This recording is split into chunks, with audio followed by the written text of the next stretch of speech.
మీ party విషయానికి వస్తే కోడికత్తి శ్రీను కిరాతకంగా చంపిన ఒప్పుకున్న ఒక నేరస్తుడికి టికెట్ దస్తగిరికి ఎలా చూడాలంటారు? ఇప్పుడు ముంబైలో 150 మందిని చంపిన కశ్యప్ ఉన్నాడు. అతనికి డైరెక్ట్గా షూట్ చేశారా లేకపోతే డ్యూ ప్రాసెస్ ప్రకారం మరణశిక్ష వేశారా అతనికి? సో డ్యూ ప్రాసెస్ ప్రకారం మరణశిక్ష పడాలి తప్పు చేసిన వ్యక్తికైనా సరే.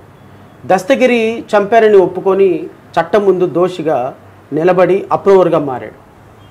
ఇప్పుడు దస్తగిరి సాక్షి మాత్రమే, అంతకుడు కాదు. దస్తగిరి సాక్షి మాత్రమే. ఒకవేళ సాక్షిగా ఉన్నప్పటికీ కూడా ఒకవేళ ఆయన రేపొద్దున మర్డర్ చేశాడు అని కోర్టు భావిస్తే అతనికి మరణశిక్ష వేస్తుంది. నేను అలా న్యాయస్థానం మరణశిక్ష వేస్తే నేను ఎవరిని కాదంటానికి అండ్ నేను ఖచ్చితంగా యాక్సెప్ట్ చేసి తీరాల్సిందే. కానీ దస్తగిరికి ఈ రోజున ప్రాణభయం, ఏ రోజు బ్రతుకుతాడో ఏ రోజు చచ్చిపోతాడో తెలియని పరిస్థితుల్లో. అంటే ఇక్కడ రెండు కాన్ఫ్లిక్ట్స్ ఉన్నాయి. ఒకవైపు మీరు న్యాయవాద వృత్తిలో ఉన్నారు, న్యాయవాద అనుభవం మీకు చాలా ఎక్కువగా ఉంటుంది. అప్రూవర్గా మారిన ఒక వ్యక్తి ఖచ్చితంగా శిక్ష పడితే యాక్సెప్ట్ చేస్తానంటున్నారు. ఈ రెండు లైన్లను ఎలా చూడాలి? అదే వ్యక్తి మీరు టికెట్ ఇచ్చారు పార్టీ. నేను అదే మీకు క్లారిఫై చేస్తా. అప్రూవర్గా మారినటువంటి వ్యక్తి అప్రూవర్షిప్ కనుక కోర్టు యాక్సెప్ట్ చేస్తే రేపు శిక్ష పడదు. రేపు దస్తగిరి వెళ్ళి నేను తప్పు చేశాను క్షమించండి, ఇదిగో జగన్మోహన్ రెడ్డి చేయించాడు, అవినాష్ రెడ్డి చేయించాడని ఏదైతే జడ్జి గారి ముందు ఇంతకుముందు చెప్పాడో అదే చెబితే అది కోర్టు నమ్మితే శిక్ష పడదు. కోర్టు నమ్మకపోతే దస్తగిరికి కూడా శిక్ష పడే అవకాశాలు ఉంటాయి. సో అప్రూవర్గా ఇచ్చిన స్టేట్మెంట్ని నమ్మకపోవటం ట్రయల్ కోర్టు జడ్జి గారు జడ్జిమెంట్లో కన్సిడర్ చేయాల్సిన అంశం. అందుకనే నేను ఈ రోజు ఒపీనియన్ ఫామ్ చేయటంలా. దస్తగిరి ఇప్పటికిప్పుడు సాక్షి మాత్రమే.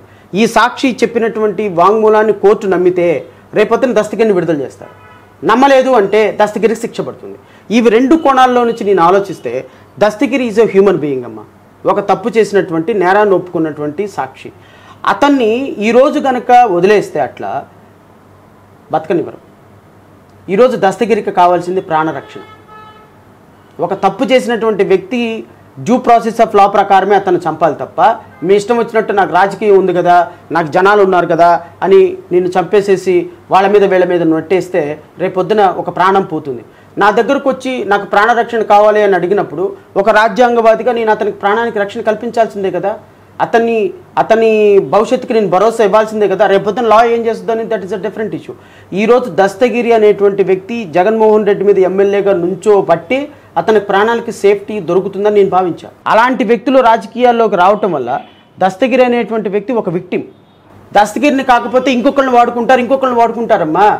చంపాలి అనే ఉద్దేశాన్ని చంపాలి తప్ప చంపిన వ్యక్తిని కాదు కదా చంపాల్సింది. దస్తగిరికి ₹1 కోటి ఇచ్చారు, ఇంకొకటికి 2 కోట్లు ఇస్తారు, బీహార్ నుంచి కిల్లర్ని దింపుతారు. అతన్ని అరెస్ట్ చేయాలి తప్ప ఇప్పుడు రేపొద్దున ఈవెన్ తెలుగుదేశం పార్టీ ఇలాంటి వాళ్ళు దస్తగిరిని చంపేసి జగన్మోహన్ రెడ్డి మీదకి నెట్టేయచ్చు కదా. రాజకీయంగా జగన్మోహన్ రెడ్డి ఏమో దస్తగిరిని వాడుకొని ముఖ్యమంత్రి అయినాడు, దస్తగిరిని వాడుకొనేమో చంద్రబాబు నాయుడు ముఖ్యమంత్రి అవ్వాలనుకుంటున్నాడు.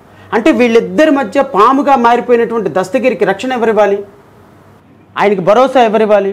ఆయన తరపున ఒక్క లాయర్ ఆర్గ్యూ చేయటం లేదు, ప్రతి ఒక్కళ్ళు భయపడిపోతున్నారు. సో అతని ప్రాణానికి అతని కుటుంబానికి రక్షణ ఎవరివ్వాలి అనేటువంటి కోణంలో ఆలోచించి అతని పార్టీలో చేర్చుకున్నాం. ఈవెన్ కోడికత్తి శ్రీనివాస్ని కూడా పార్టీలో చేర్చుకోవడానికి కారణం అదే. We're all about for living in a democratic country.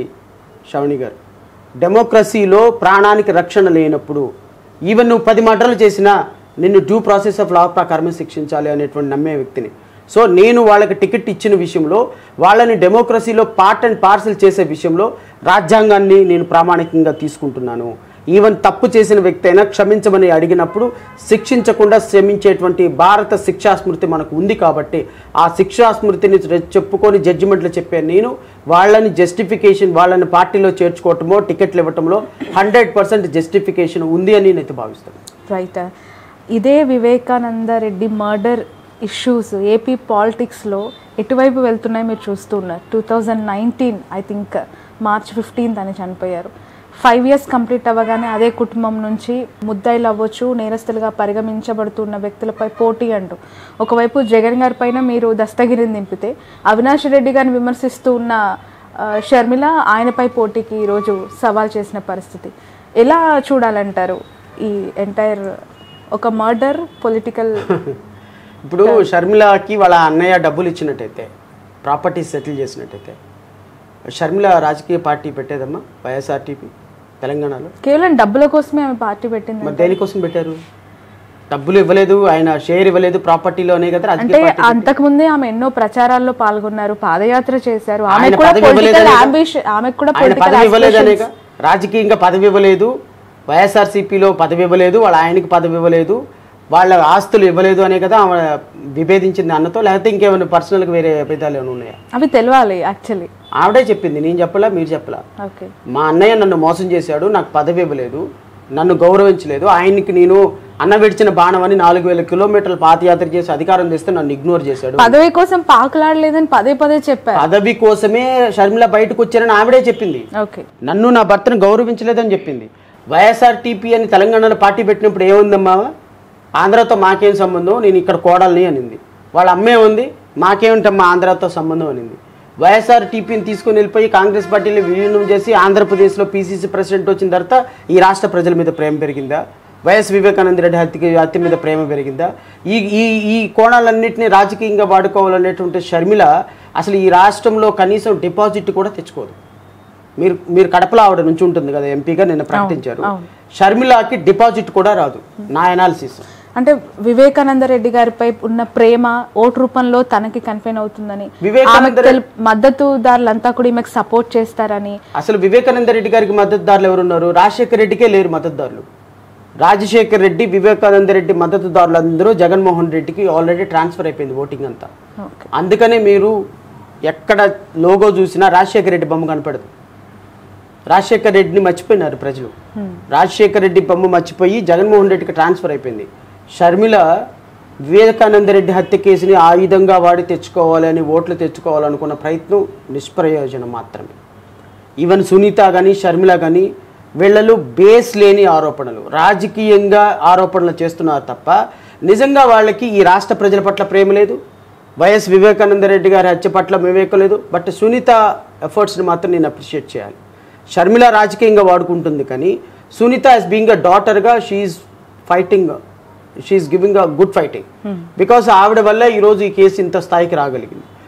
నేనేమంటానంటే వైఎస్ వివేకానంద రెడ్డి హత్య కేసుని వాడుకొని ఒక ఆయన ముఖ్యమంత్రి అయినాడు. అదే వివేకానంద రెడ్డి హత్య కేసు నిందితులని ఇష్యూని వాడుకొని చంద్రబాబు నాయుడు ముఖ్యమంత్రి అవ్వాలని చూస్తుంది. చంద్రబాబు నాయుడుకి సహకారం చేస్తుంది YS Sharmila and YS Sunitha. These are people are working for Chandrababu Naidu. So ఒక మర్డరు ఒక రాష్ట్ర రాజకీయాలని శాసించే స్థాయికి రావటం అత్యంత దుర్మార్గం అమ్మ. Education is not a matter, employment is not at all a discussion point, inflation is not at all a point for discussion. రాష్ట్రంలో దళిత బిడ్డల మీద జరిగిన దాడులు, మైనార్టీ బిడ్డల మీద జరిగిన దాడులు, అణగారిన వర్గాల మీద జరిగిన దాడులు, మద్దతు ధర రైతులకు ఇవ్వనటువంటి వ్యవహారాలు ఇవేమీ ఎలక్షన్ ఎజెండాలో, ఎలక్షన్ పాయింట్లో లేకుండా మీ మీడియా చాలా అద్భుతంగా కవర్ చేసింది. మా మీడియా అబ్సల్యూట్లీ మీ మీడియానే. ప్రజల్ని మోసం చేసేది మీడియానే, ప్రజల్ని చైతన్యపరిచేది మీడియానే. మోసం చేస్తున్న మీడియా అంతా ఒక పక్క, చైతన్యపరుస్తున్న మీడియా ఒక పక్క. ఎలా మోసం చేస్తుంది అంటారు సార్? పదే పదే ఏ చిన్న విషయం మీడియా చూపించట్లేదు, మీడియా వన్ సైడెడ్ ఉంది అని మీడియా మీద ఈ మధ్య కాలంలో అఫ్ కోర్స్ నిజంగా ఈ సందర్భంలో నేను మీతో అంటున్నాను, ఏదో ఒక చిన్న వీడియో చేస్తే దాని మీద కూడా పేటిఎం బ్యాచ్ అని ఎంత డబ్బులు తీసుకున్నాను అంటే ప్రతిదాన్ని డబ్బులతో మూట కట్టేయడం, డబ్బులతో కంపేర్ చేయటము. అంటే ఎవరి దగ్గరైనా ఏదైనా ఆశించి చేస్తారా? మీడియా అలా అయిపోయిందా? అబ్సల్యూట్లీ అయిపోయింది మీడియా. దాంట్లో సెకండ్ థాట్ ఎందుకు మీడియా అయిపోయిందంటే నేను చెప్తా. అంటే 100% నేను అన్ని ఛానల్స్ని ఒక గాడిని కట్టాను. కానీ మీడియా అనేది ఒక రాజకీయ పార్టీల ఎజెండాలో పనిచేస్తుందని అయితే మాత్రం నేను చెప్పగలను. ఇప్పుడు ఈ రాష్ట్రంలో సింపుల్ లాజిక్ చెప్తా. ఈ రాష్ట్రంలో నేను 2019 నుంచి 2023 నవంబర్ వరకు కొన్ని వేల డిబేట్లలో మాట్లాడుంటా ప్రజా సమస్యల పట్ల. 2023 నుంచి నవంబర్ నుంచి నేను ఒక పార్టీని విభేదించేటప్పటికి ఒక మీడియాకి దూరం అయిపోయినా. వై? అప్పటి నుంచి ఇప్పటి వరకు చాలా అంశాలు జరుగుతున్నాయి కదా. వై? ఎందుకు ఇన్వైట్ చేయటం అంటే మీడియా ఇస్ వర్కింగ్. అలాంటి మీడియా పైన ఒక రాష్ట్ర ముఖ్యమంత్రి కూడా పోరాటం చేస్తున్నాడు. దాన్ని కూడా ఒక ప్రతిపక్షంలా భావించి పదే ఆయన ఉపన్యాసాల్లో ఆయన ఆ ఛానళ్ల పేరు, ఆ పత్రికల పేరు తీస్తున్నారు అంటే ఆ స్థాయిలో ఆయనకే నెగిటివ్ గా అక్కడి నుంచి ఫోర్స్ వస్తుంది. కాబట్టి మీలాంటి వాళ్ళు, నేను అదే అంటున్నా. ఇప్పుడు కాన్స్టిట్యూషన్ లో 3 రంగాల తర్వాత అత్యున్నతమైనటువంటి అంగం 4th ఎస్టేట్. న్యూస్ లాగా చూడండి మా మీరు. న్యూస్ లాగా చూస్తున్నారా? ఎక్కడైనా సరే ఒక ఛానల్ చూస్తేనేమో విపరీతమైనటువంటి ప్రోగ్రెస్, ఇంకో ఛానల్ చూస్తేనేమో అసలు దానికి కనీసం పాయింట్ ఫర్ డిస్కషన్ కూడా ఉండదు. ప్రజలకి రియల్గా చెప్పాల్సినటువంటి బాధ్యత మాలాంటి వ్యక్తుల మీద ఉంది. మేము చెప్తున్నాం, అట్లీస్ట్ మాలాంటి వ్యక్తులు ఉండబట్టే ఎంతో కొంత ప్రజలకు నమ్మకం కలుగుతాం. అందుకే మీ వాయిస్ తీసుకోవడానికి వచ్చాం సార్ మేము. అందుకే మీ నుంచి నిజాలు చెప్పించడానికి వచ్చాము.